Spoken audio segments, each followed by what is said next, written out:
Assalamu alaikum.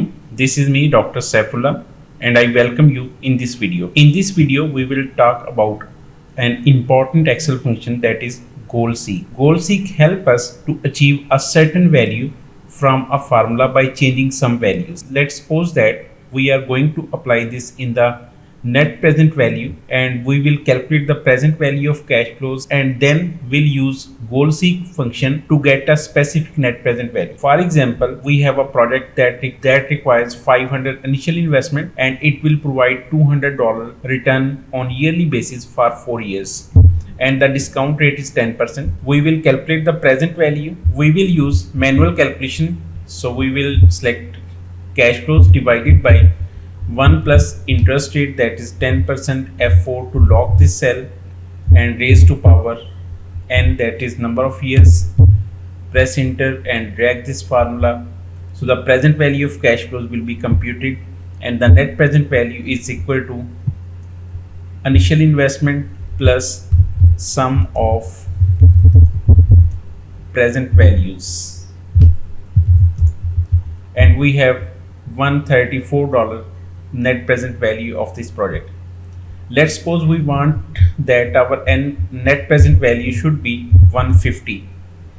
So in this case, we can use goal seek function to get this NPV value equal to 150 by changing discount rate or cash flows.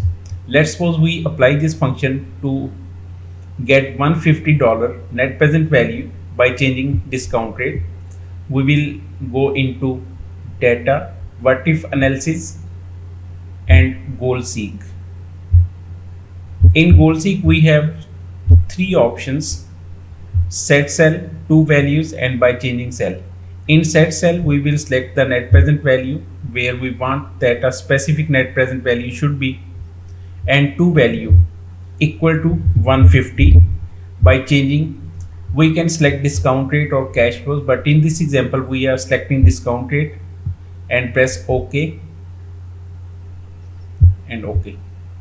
So Microsoft Excel returned that at 9% our the net present value will be equal to 150. Let's do it again by changing some cash flows.